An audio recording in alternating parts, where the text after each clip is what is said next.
Once again, welcome on board the 1880 train. As the train pulls out of station, look around at the granite peaks and thick ponderosa pine forests surrounding you. An army expedition led by George Custer turned up gold a few miles south of here in 1874. Within months, there were thousands of miners, mule skinners, madams, gunslingers, and gamblers swarming across the landscape, eager to get their hands on some of the shiny yellow metal.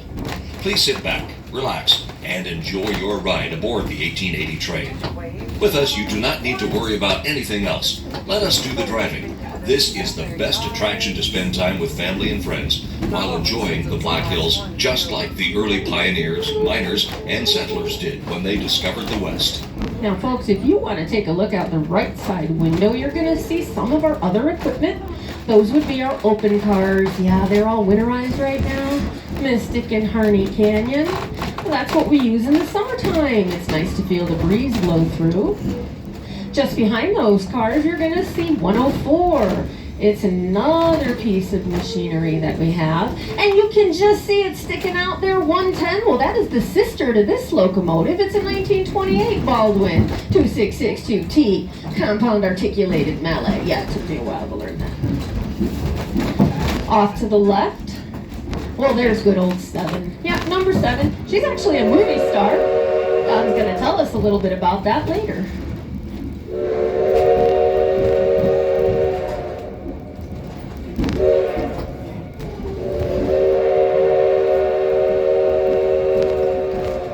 The sound of the train whistle. Don't you just love it? Well, there you go. That whistle, which has a pattern, it's 2 long, 1 short, 1 long. That means we've come to our very first crossing.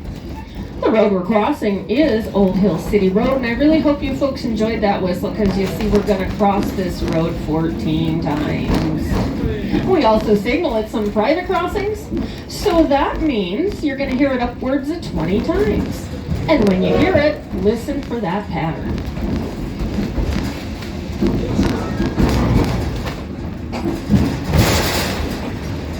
That right there, that single whistle, that little bit of a bump, well, that's a running brake test. Yep, engineers just making sure that everything's operating fine.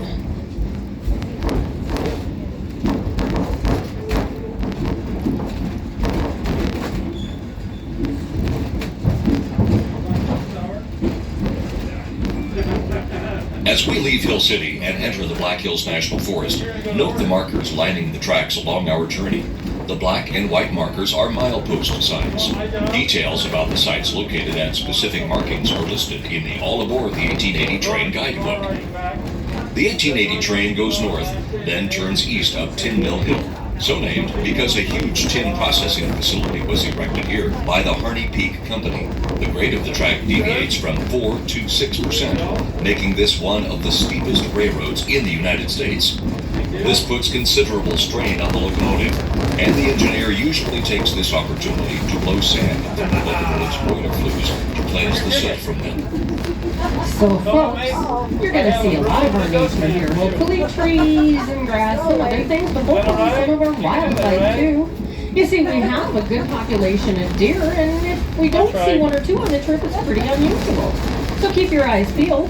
The ones that you'll see here out toward Hill City, well, if they're running, they're going to have these big, beautiful white tails. That's what they're called, white-tailed deer. As we get closer to Keystone, they have huge ears. They're called mule deers. We call them muleys. Make sure you look out for them, and if you happen to see it, let your neighbor know so they can enjoy it too.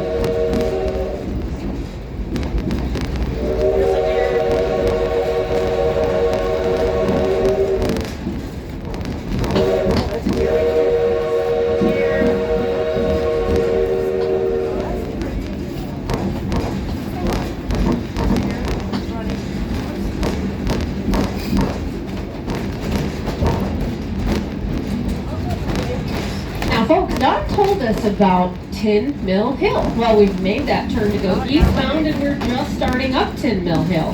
Now this is probably my favorite part of every time I take this train ride, which is quite a bit as you can imagine. You see, we're starting up Tin Mill Hill and it's pretty steep, 4 to 6% grade. That's pretty darn steep. Well, the engine needs to work super hard to get us up there. Well, we know 108's going to make it. That's not a problem. But if we're quiet and we listen carefully, you can actually hear that chug-chug sound that the locomotive makes. Well, I like to call that the music of the rails. I'm going to invite all you nice folks just to sit back and relax a little bit with me and enjoy some of that music of the rails while we continue to ascend Tin Mill Hill.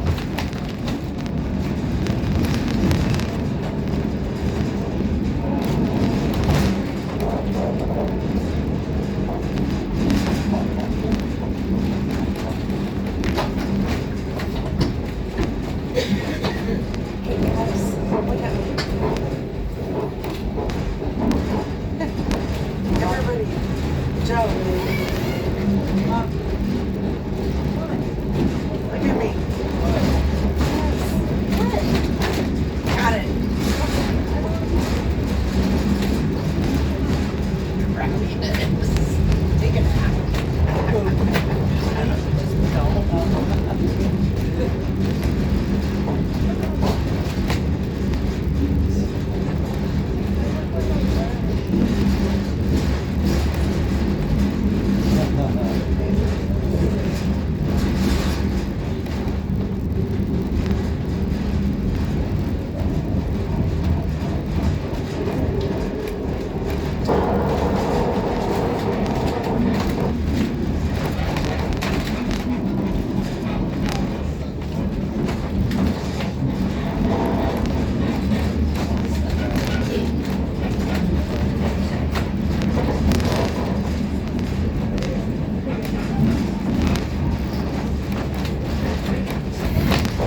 So folks, you might have noticed that area that we just came through. Those rocks were pretty close on either side of the train.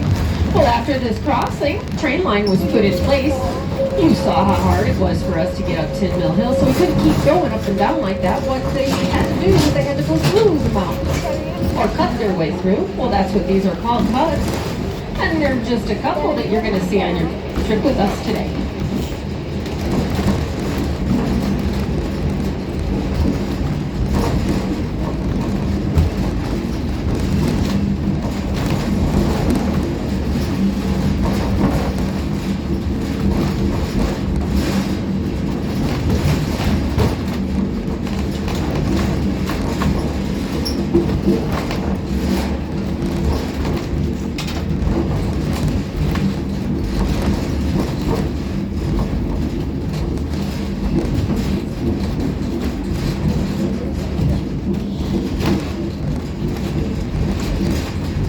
The Black Hills covers more than 2 million acres, an area roughly the size of Delaware.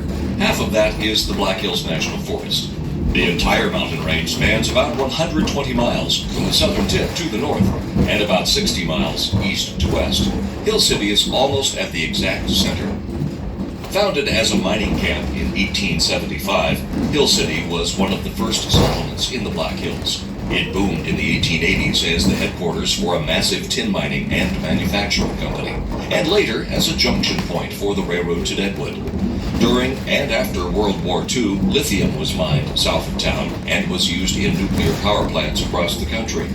The lumber industry still thrives here, and thanks to the completion of Mount Rushmore in 1941, so does tourism. Mount Rushmore, which lies only 9 miles southeast, attracts millions of visitors annually, and many of them pass through Hill City. In fact, many of the town's residents are employed in a tourism-related business. Nowhere is this more apparent than on Main Street, where you'll find a number of restaurants, hotels, small retailers, and a thriving art gallery district.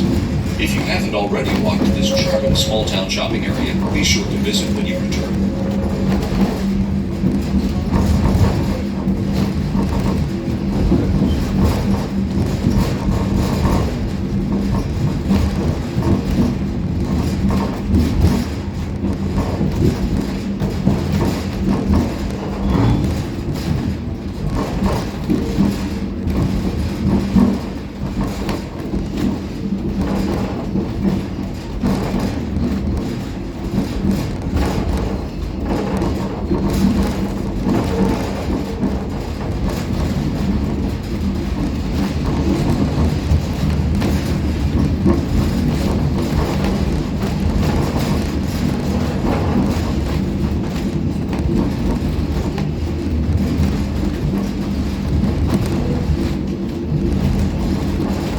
Well, folks, as we come around this next bend, you can look out pretty much either side of the train.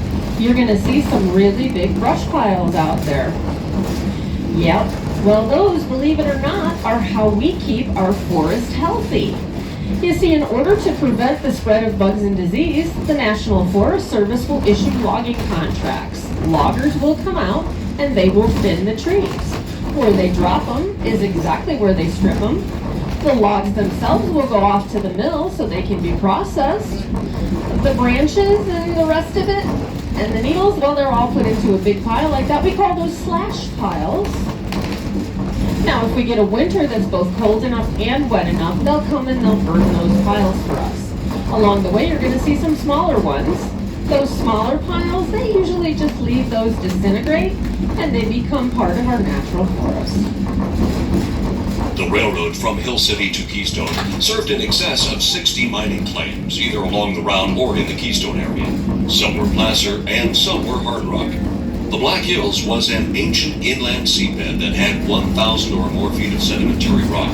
For millions of years, the sedimentary rock eroded away, leaving the hardy granite of the Black Hills.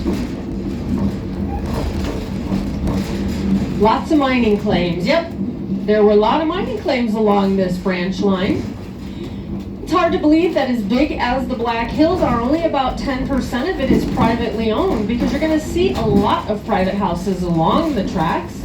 Well, those more than likely were as a result of those mining claims. People came out, they would stake their claim, and then later went down in the family and turns into the houses that you see today.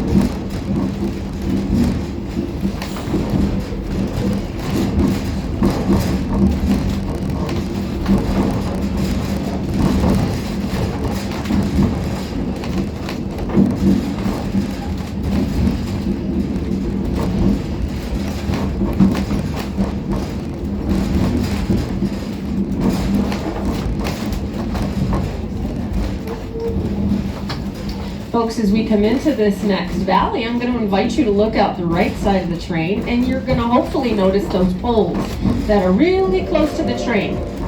They've got a piece of wood across the top of them. They almost resemble a letter T. Well, back in the day, we didn't have cell phones. Heck, we didn't even have home phones. You see, the only way that you could communicate with another town was through something called a telegraph line, and that was operated with Morse code. Well, these telegraph lines were put in shortly after this branch line was established in the early 1900s, and it's still in pretty good shape. You're going to see some wires hanging, and if you look close, you might even see some glass insulators. On and off of the route, you can see telegraph wires. Some of the poles are knocked over, but many have remained upright. The line was strung to Keystone in 1900 upon completion of the branch line, and was likely taken out of service in the mid to late 1960s.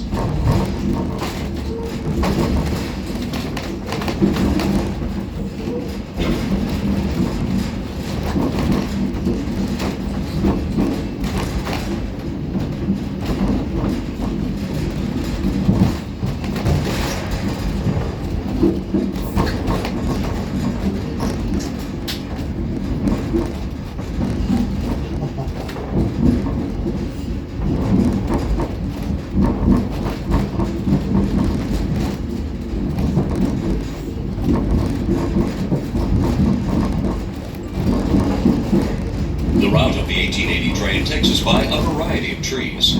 Off to your right are aspen and birch trees. The Black Hills also have the Black Hill spruce and ponderosa pine.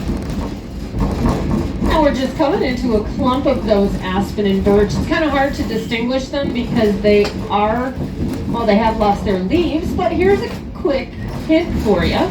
The tall trees with the white tight bark, and if you were able to see leaves, they're a little bit on the round side. Those are called aspen. The ones that clump at the base, their bark is a little loose and peely. It's white as well. Those are the birch. Addie Camp, an 1880s mining community, was located in this area. The Kennedy House you see on the right once served as the town's grocery store and saloon.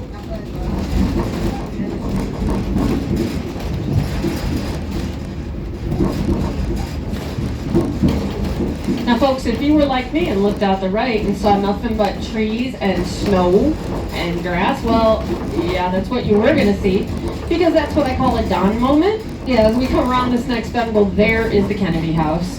See, that Kennedy House was very important to this little town here. Addie Camp is what it was. That Kennedy House serves several purposes, and we've been told that private individuals now own it, and they're trying to restore it.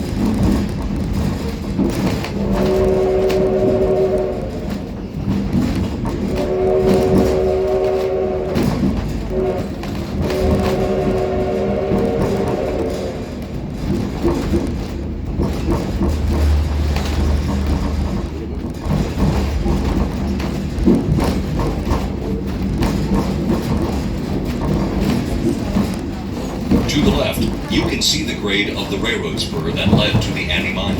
The Addie Mine main shaft dove 800 feet below the Earth's surface. Very little tin was actually found in this mine. Addie Camp was located at the mouth of Palmer Gulch, which you are now entering. A number of small placer mining operations existed here in 1875, and the ruins of some larger industrial mines dating to the 1930s are found on the northwest ridge, which is off to your left. Mining production records show that in 75 years, between 1876 and 1951, $666 million worth of valuables were taken out of the Black Hills. The most value was in gold, bentonite, pegmatite minerals, and silver. Off to the left there, if you take a quick peek, well, that is a great example of one of those miners' cabins that would have dotted this area back in the 1800s. Looks like that one's gone through a couple of additions. If you happen to notice that hole that sits in the side of the mountain just off to the side, well, that is not the mine. The mine's a little bit further up on that mountain. See, what that is it's called a root cellar, depending on what part of the country you're from. That is where the miners would put all of their provisions, and it would give them a pretty good chance at surviving the harsh South Dakota winters.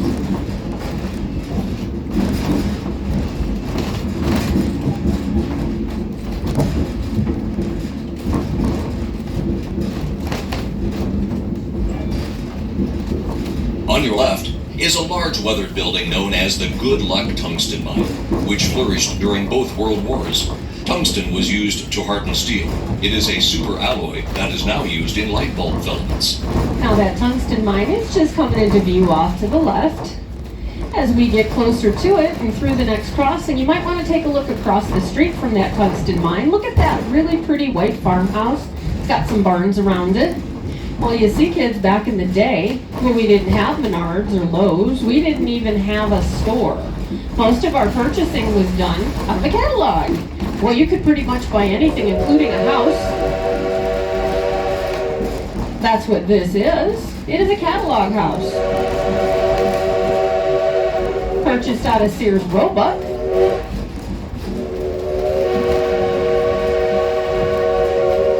It was shipped to Rapid City, made its way here, and it was assembled and is still being used by a private family today.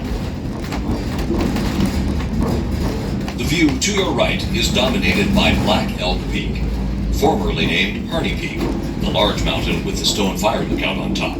At 7,244 feet, Black Elk Peak is the highest point in the Black Hills and the tallest mountain in the U.S. east of the Rockies. Although the Black Hills are only 130 miles away from the eastern slopes of the Rocky Mountains, they are completely separate formations. The 2-billion-year-old rocks you see around you are much older than the 20-million-year-old slopes of the Rocky Mountains. Now you folks may be wondering, hey, what about this track that we're on here today? Is anybody kind of come in the opposite direction? Well, that is not going to happen because this part of the track is wholly owned and operated by the Black Hills Central Railroad. It's ours and only for our use.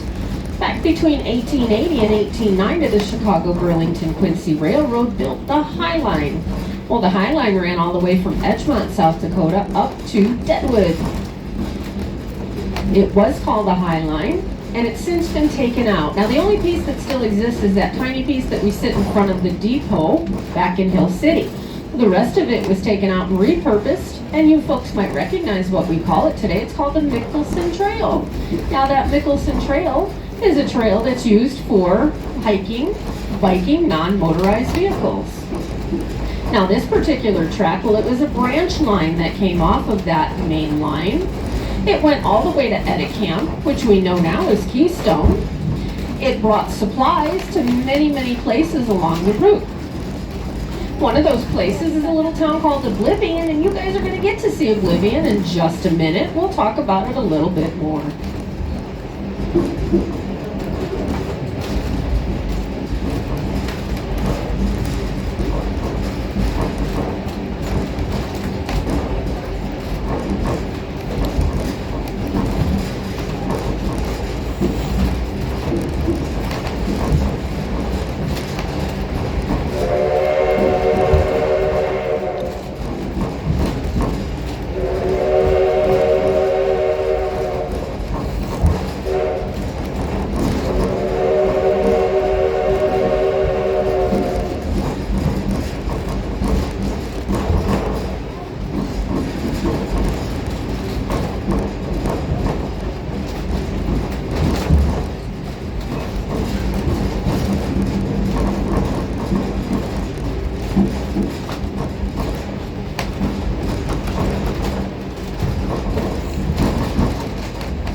Oblivion was the original destination for the 1880 train.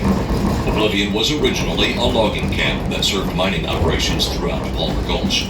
The spur you see leading off to your right was an elaborate system built in the 1950s to handle both narrow and standard gauge trains.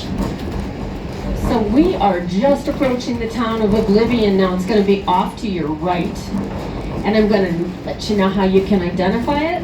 See, there is a weathered building out there that has a green tin roof on it. That's Oblivion.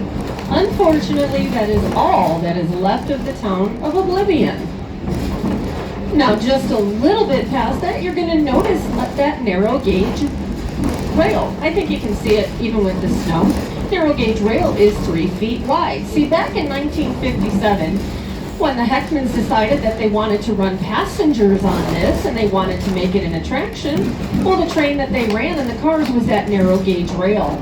We're riding on standard gauge, which is 4 feet 8.5 inches. Well, in order to be able to accommodate that narrow gauge on this standard gauge and make sure that train got back to Hill City, they did something called inserting a third rail. Yep, they put a third rail in the middle of that standard, or actually off to the side of the standard, and that allowed them to run that narrow gauge train until everything was upgraded to standard.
Church's Camp Judson, to your left, sits on the site of the old Overguard sawmill, which harvested much of the surrounding timber during the 1920s to serve various mines. The whole community was called Pine Camp. The 1880 train is a movie star. In 1970, the 1880 train was used in an episode of the famous Western Gunsmoke. The following year, the train was used in Walt Disney's Scandalous John. In the late 70s, the train was used in a made-for-TV movie entitled Orphan Train. The 1880 train has been featured in a music video called Love Train and in a CMT special. It was also used in the filming of a Steven Spielberg TV miniseries entitled Into the West.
Car Company built these cars for the Oregon Electric Railway in 1913. Later, the cars were sold to the Great Eastern Railroad in British Columbia.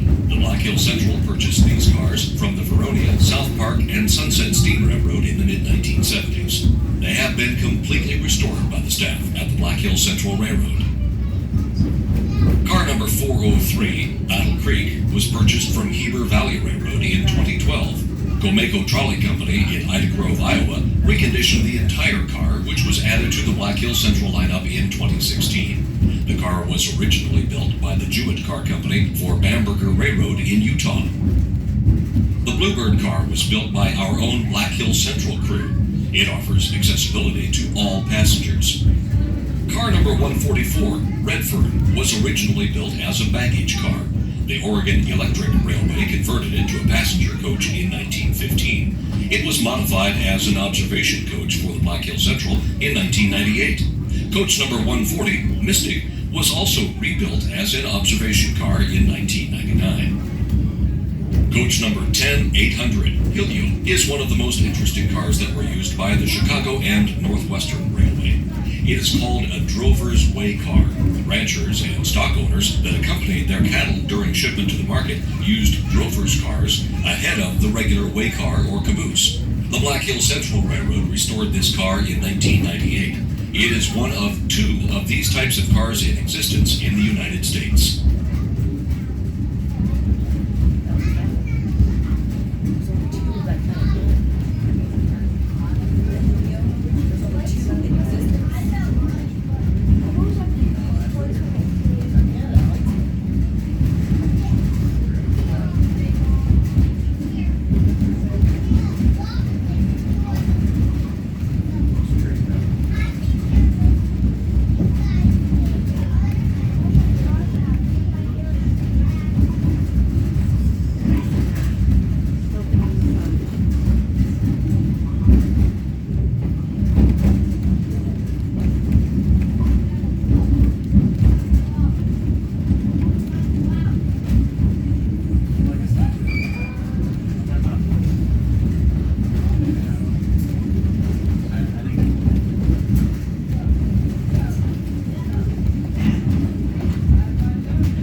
was the original destination for the 1880 train.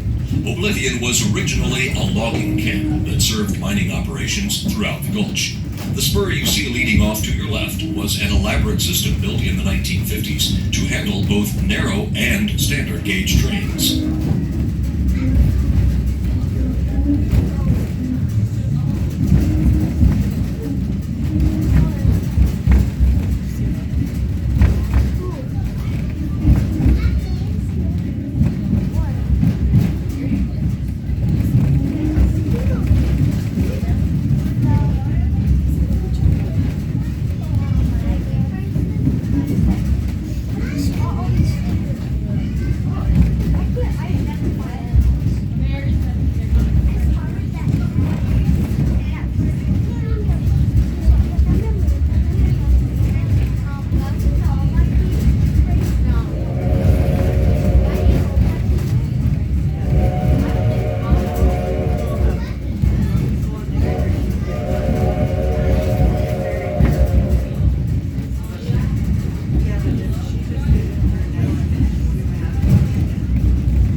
placer mining operations existed here in 1875, and the ruins of some larger industrial mines dating to the 1930s are found on the northwest ridge, which is off to your right. Also on your right is a large weathered building. It was known as the Good Luck Tungsten Mine and flourished during both world wars.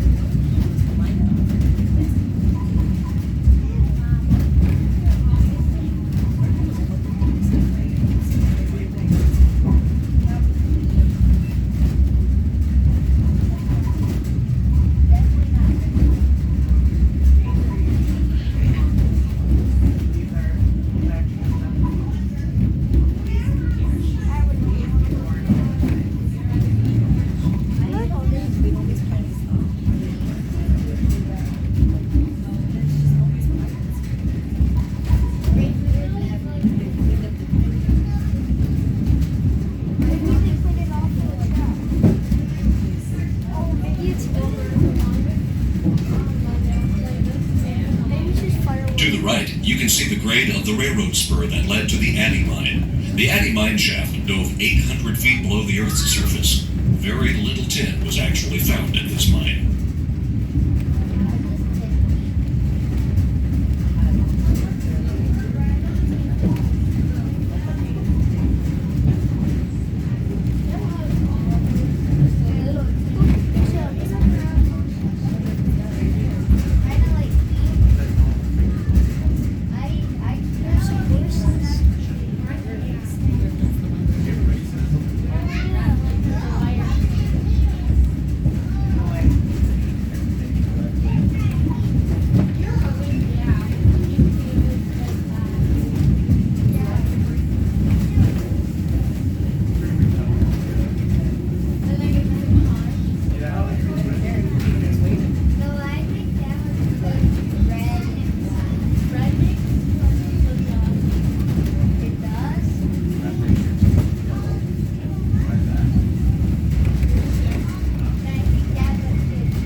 Camp, an 1880s mining community, was located in this area.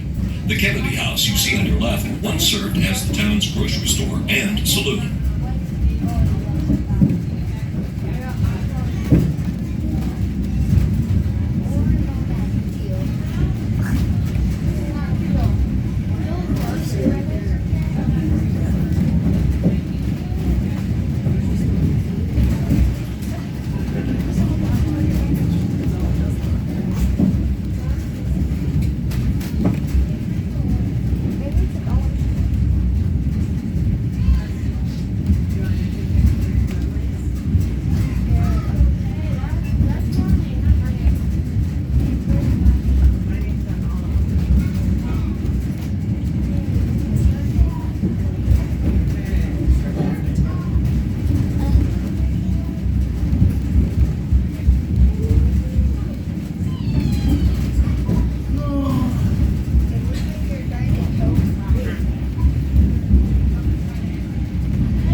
The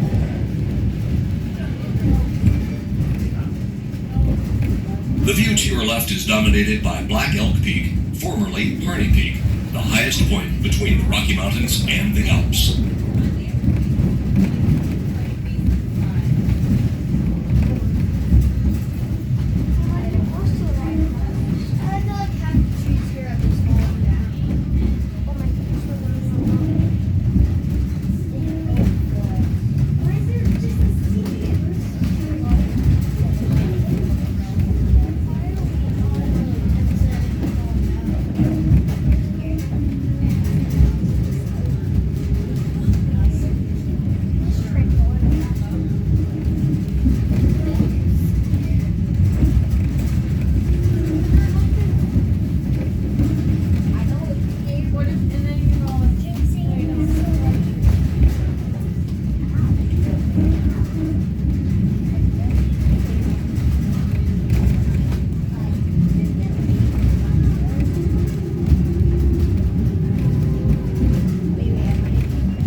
You are approaching the top of Tin Mill Hill, so named because a huge tin processing facility was erected here by the Harney Peak Company. As we descend Tin Mill Hill, you'll notice the track gets quite steep. The grade of the track deviates between 4 and 6%, making this one of the steepest railroads in the United States. This puts considerable strain on the locomotive when departing Hill City for Keystone.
You should now be able to see the outskirts of Hill City. Founded in 1875, Hill City was one of the first communities established in the Black Hills.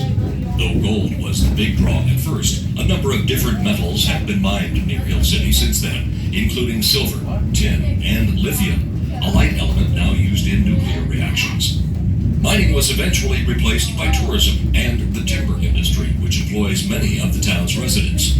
Make sure you take time to walk the streets of this charming little Black Hills town. You'll also want to be sure to visit our Hill City Depot, where there are snacks, train memorabilia, and items to commemorate your ride on the 1880 train.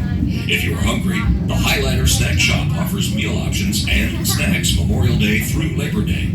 If you are spending some time in Hill City, make sure to visit the South Dakota State Railroad Museum, located right next to the Hill City Depot.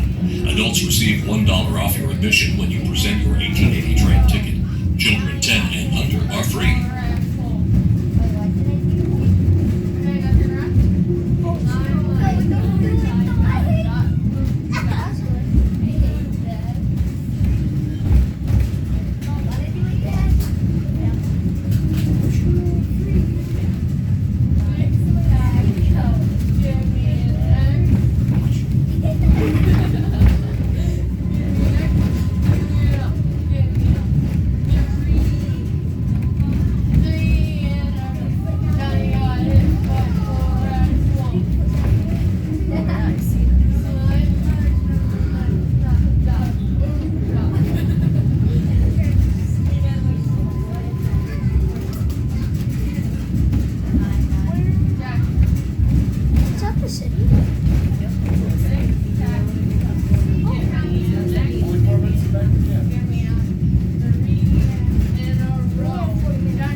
Well, folks, we are approaching our very last crossing, which means we will be in station momentarily.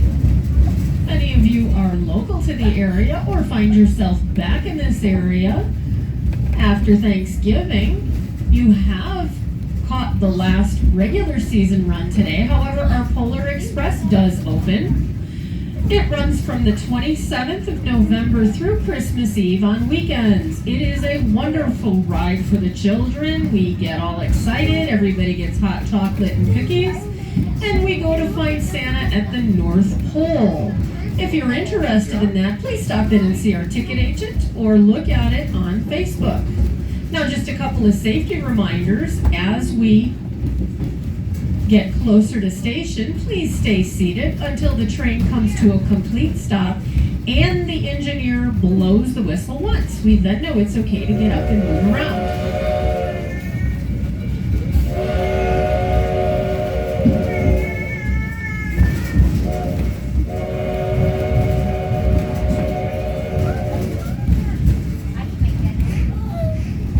If this is the end of the line for you, I'd like to thank you for riding with us and hope that you have an enjoyable remainder of your day. If you will be returning with us to Keystone, that train will leave at 2:30. We will begin boarding again at 2:15.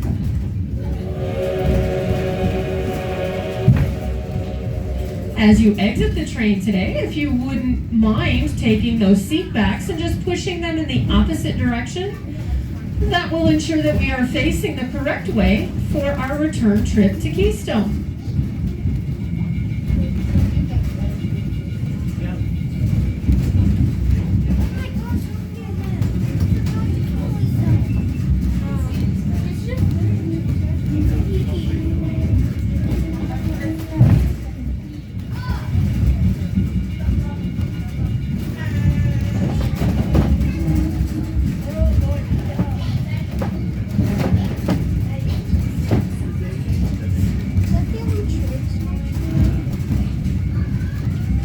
On behalf of the staff and crew here at the 1880 train, I'd like to thank you for riding and hope that you come see us again soon. Just as a reminder, exiting the train here in Hill City is different than Keystone. You will need to use the stairs that can tend to be steep. Please take advantage of the handrails, and as you step off the train, please make sure that there is a yellow step stool there. It will greatly help your transition from the train onto the pavement.